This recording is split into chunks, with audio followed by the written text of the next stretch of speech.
Welcome back to Velocity Invitational, where we can see our race Group 1 starting to head out of the pits. And this is our sports racing and production sports cars from 1947 to 1956. Now, this truly is a group which I love for lots of reasons, because I'm both an Anglophile and an Americophile, if that's even a word. And this really is where it all began in California. If you know your history of racing here in California, Sears Point, which is where we're at now, was built in the late 60s, so it was a little bit later. But back down the road a piece, down south of Monterey, of course, you've got Pebble Beach, and you've got Laguna Seca as it is now. But back in the early 50s, back in 1950, when Phil Hill was at his prime, taking on the rest of the world in Formula One, the races were held, before Laguna was built, back in the early 50s, at the Pebble Beach Racecourse, or the Del Monte Race Trophy, as it was called. And the likes of Sterling Moss and the likes of Phil Hill would race literally around the forests and trees of Pebble Beach. And this is a great combination, because that combined with the likes of the ex-servicemen bringing little MG sports cars from Europe after World War II. And so they were bringing European cars over. So you will see the likes of the Jaguar C and D-Type, the XK120s, or Jaguar E-Types as we call them back in the UK. You've also got the 356 Porsches. Then there were the likes of the specials, and we've mentioned that word before, but specials that were sort of effectively added to or changed, whether it be power, but also there was original TR2 Triumphs.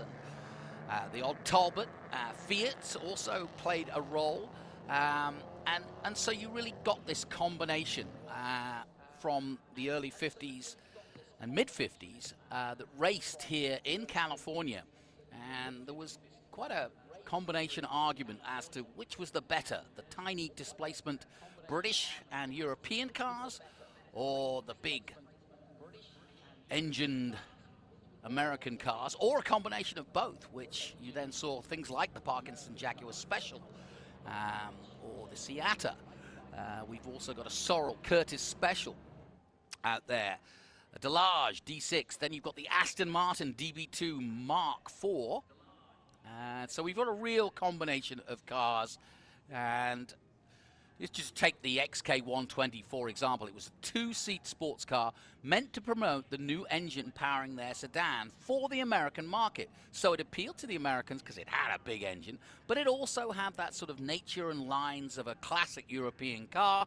And then you add Sterling Moss and Phil Hill to it, and suddenly you've got an absolute winner that everybody in America wanted. And now back in England, they wanted export sales, and that was important to the English market at the time.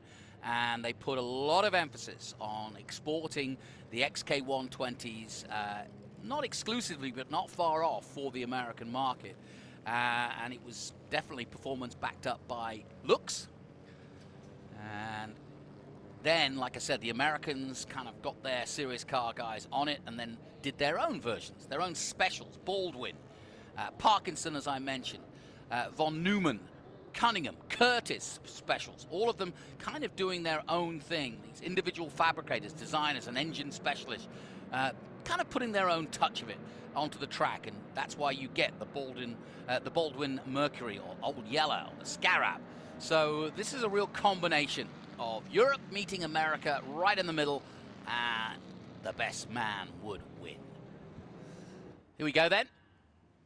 Up the famous hill here at Sonoma, and you heard Alexander Rossi. Great to have him on board. He's effectively a local from Nevada City, and of course representing McLaren in their 60th birthday anniversary. We will talk much about McLaren over the weekend, no question about it, because they are here in absolute numbers. Both Formula One, Can-Am, and some of the iterations that Bruce McLaren penned and raced back in the day. So we will see the history of McLaren throughout this weekend. But we turn our attention to these particular cars from race Group 1.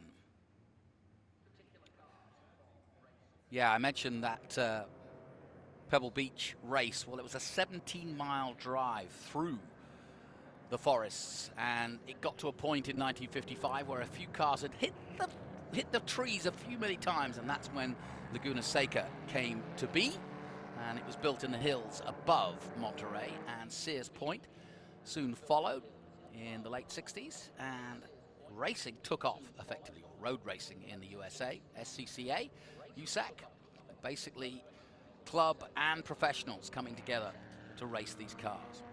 Now, what have we got out here? Let's have a look. The number 3, that's the Parkinson Jaguar Special. That's John Boudemont at the wheel. And the number 3, there's the 23. That's the D-Type. Alex McAllister, Chris McAllister also here this weekend. 2 familiar names to historic racing here in the USA. And he's getting his D-Type going and taking an outside run into the hairpin right outside my window here. I feel very blessed. Nice little bit of oversteer. Look at that. He's wheeling that nicely. And the McAllisters, well known in historic circles. And as you can see, pretty handy. And it is a Tatum GMC Special from 1963, leading the way at the moment. And a good strong field of over 20 cars involved in this particular group. And you've got to think that back in the day, it was an interesting time in the United States. Rosa Parks making history by refusing to go on the back seat of the bus. That was 1955. 56, Elvis Presley appeared at the Ed Sullivan Show for the first time. And Hungary suppressed. November 4th, Budapest, Cold War tensions escalate. And so, a lot happening around the world. Puerto Rico becomes a U.S. Commonwealth. Catcher in the Rye, one of the first books I had to read. All of these things going on during this period. And I've just seen 2 of my good friends from the Ragtime Racers who have come to join us. Guys, come on in, grab a headset. And of course, I'm going to ask, you may well be aware that that lovely red Duesenberg kind of had a little problem. So we're going to find out what on earth was going on with the Duesenberg, because for a moment there, he wasn't going as fast as we first saw him. So first and foremost, welcome Brian Blaine and Bobby Green to the booth. You look fantastic. You smell even better because you smell of oil and cars and all things. But I got to start with the Duesenberg. What happened? Oh, well, the right rear brake locked up for a minute and just got real hot. So we felt like a power loss. You know, like it was. Luckily, it wasn't the engine. It was just the brake holding us back. So made lots of smoke, though. It made a lot of smoke. What are you using brakes for? I know. That's what went wrong. I used brakes. That's the problem. Welcome, guys. It's an honor to have you. I love what you do. I obviously have had Bill Bennett in here earlier, talking about you guys on track. But Brian, I know you love this, but we do too. Thank you, first and foremost. It's been going since 2018. Are you still enjoying it? Yes, I am. It's turning out to be a bit of a job more than I thought it would be.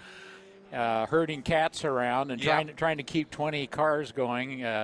But we love it, and it's our passion, and it's an important responsibility that we have to keep this part of our history going, because these cars were just about extinct. There were no longer any race groups, and guys had stopped bringing their cars out. And we were able to, even though I raced regularly and had all the licensing and all of that, it wasn't until we got the organizers, like the guys that are running races here all across California, allow us to run without medicals and without racing license.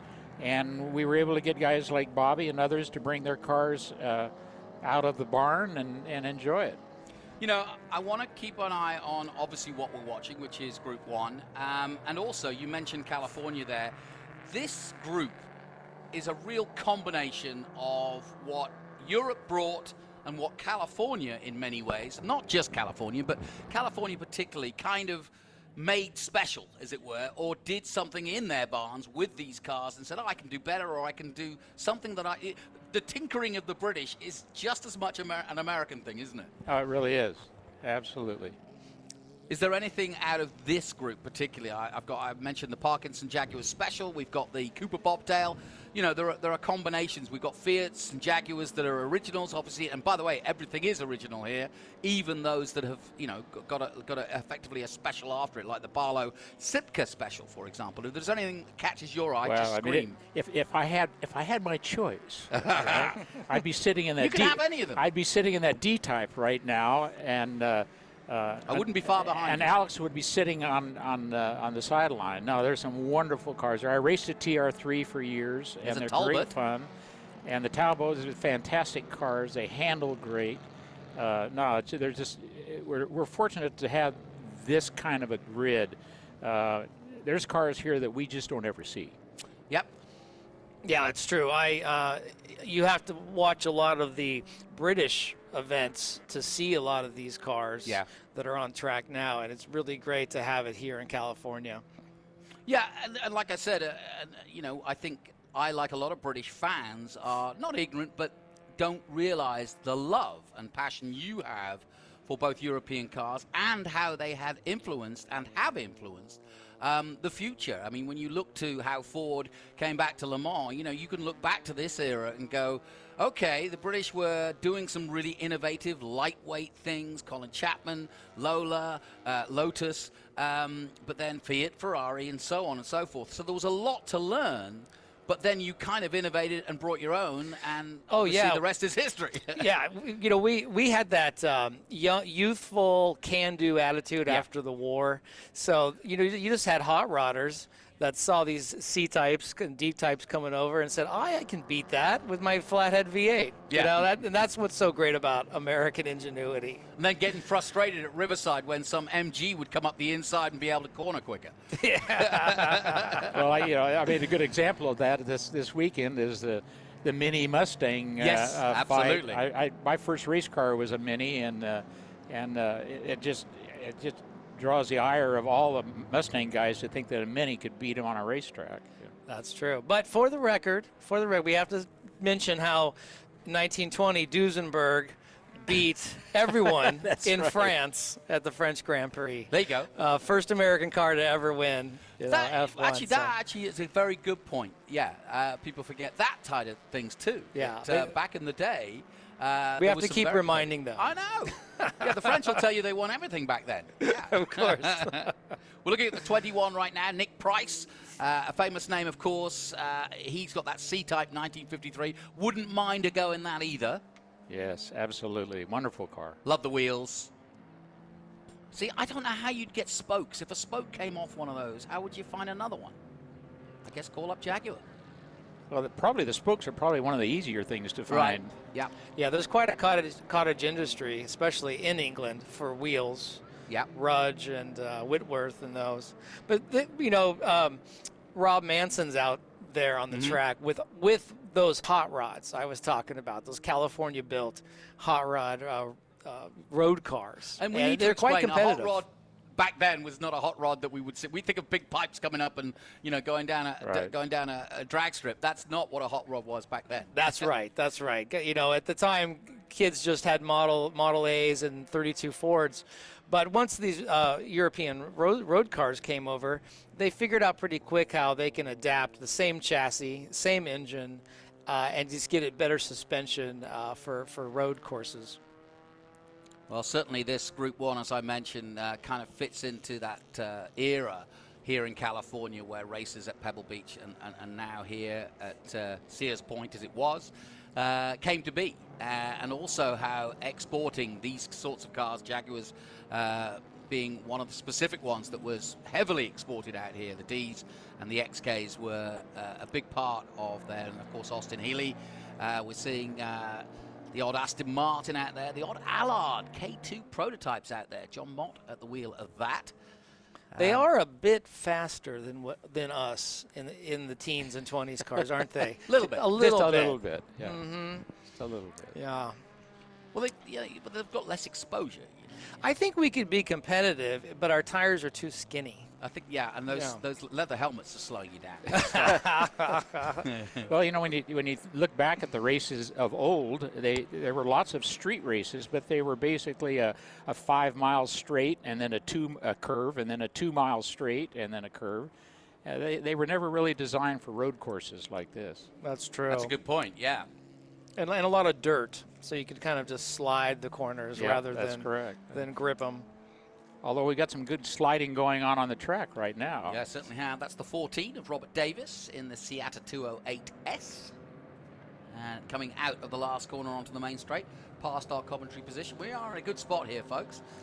Really nice to be able to see these guys. This is their qualifying race for Group 1. They'll be back out again tomorrow. And guys, I know you do your thing with ragtime, but do you get the same thrill wandering around the paddock and just sort of sniffing underneath the hoods of other cars or seeing some unobtainium cars for yourself? Absolutely. I mean, if you think about it, if you're a gearhead, it doesn't matter whether it was a 100-year-old car or a 2-year-old car. I'm just as excited about seeing the McLarens here as I am about seeing the pre-war cars. Yeah, I agree. We keep the early history alive, but we really love these guys keeping the early 50s and 60s alive. Well, we were just talking about earlier in the Group 3 coverage, we were talking about how so many teenagers are here, and it's a thrill to see young people actually getting a kick out of coming out to an event like this, which you wouldn't naturally think here in the Bay Area that they would do, and yet they do get a kick out of, and they may not be big drivers themselves, but they do enjoy these cars. Absolutely. I mean, this is a primal urge, a primal attraction. And even if you're a first-timer, you're going to see things that almost blow your mind out here. And it'll keep coming back. It'll get infectious. Yeah, I couldn't agree more. And, and if you get a chance, especially with ragtime, to get out there and be a passenger, as we take a look at Gilbert in the Baldwin Mercury Special, 1949. That looks fun. What's that powered by? I don't recall. Do you, Bobby? I believe that's a flathead V8 power. I was thinking it was a V8. Mm-hmm. Yeah, that was the Baldwin was a hot rodder turned road racer. And Rob Manson, he kind of collects these cars. Yeah. The Torrey Pines racing cars, but the ones built by kids in their garage. It's fun to see. So you'll be just as, like you say, as interested in seeing. We've got modern Formula One coming up very soon indeed. We've also got Dirtfish, who've got an array of different rally cars and some really beautiful and storied cars as well. Dirtfish based on the West Coast in Oregon, just up the road a bit on the West Coast, but a fascinating place to go. I've been and taken the course there. But rally is often kind of let go because people don't understand it. I kind of describe it as the classical music of motor racing, in that, once you get a feel for it, you realize just how vast and how exciting rally is, and how all of the things we've been talking about, all the elements that we've been talking about, are all packed into a car that can do things that you couldn't do in a normal car. It's sad that rally racing has never really caught in the U.S. like it does in Europe and England, and I think that's very unfortunate. We've got plenty of great opportunities, but for some reason it's just never been as popular in the States as even off-road buggy racing has. That's true. Yeah, you're right. And everyone I talk to who has gotten a chance to run a rally car is instantly hooked. They're sold. Yeah, they're like, oh, that was be at a rally. Yeah, that was the greatest thing I've ever done. I mean, you almost want 30 or 50 Pikes Peak type races to really get the understanding of what it takes to, opposite lock a car with 300, 400 brake horsepower and be totally in control on ice and gravel and snow and on the precipice of a cliff. I mean, that's literally rally in a nutshell, isn't it? It must be a thrill, I'll tell you. The videos of these guys airborne with 500 people on each side of the road, no barriers, and literally changing direction midair is just something that it's hard to fathom how they can control the cars as well as they do.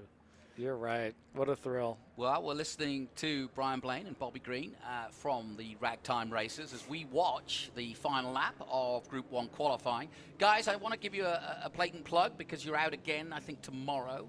What time are we tomorrow? I believe it's right around 9 o'clock. Okay, great. And of course, if you're here at the event, we're obviously playing out to the big screens, or you're thinking of coming up from San Francisco. You guys aren't shy to throw somebody in the passenger seat, or walk them around, or show them some of the parts of the car, right? We actually encourage it, and every car has a display board, and on that display board are what we call trading cards or hero cards. And we have given away over 35,000 of those in the last 4 years. And we're trying to educate kids especially, but adults, and when they come up to the cars, all of our cars are spectator friendly. We encourage people to sit in the cars and get their pictures taken. And we've got lots of leather helmets and goggles they can wear, and we want them to experience what it was like racing 100 years ago. Yeah, that's very important. We love to share this experience. There's so many people I'll meet, car guys of many, many years, and I'll ask, how did you get into this? And they'll say, when I was a kid, some guy in a Model T said, hey, kid, you want to ride in my Model T? It's the thrill of the heart. And that's where it starts. And so we just keep passing on that same tradition. Yeah, when I was dipping my soldiers, my toast soldiers in my hard-boiled egg and throwing my stuff everywhere, my table mats that my parents put in front of me were all Bentleys and old-age cars like these. And so I guess at the age of 3, that's all I looked at, really. So, well, guys, it's been a pleasure to talk to you. You're welcome to join us if you've got a story you want to drag some friends in. I know you've got plenty of them here, but we always like to get people in and tell us their stories and their love. We've already had a few guys in, and I want to encourage all of you to come and enjoy us here and enjoy and basically tell our audience what your love of this sport is. It's great. Well, thank you very much. We appreciate it. Thanks for having us.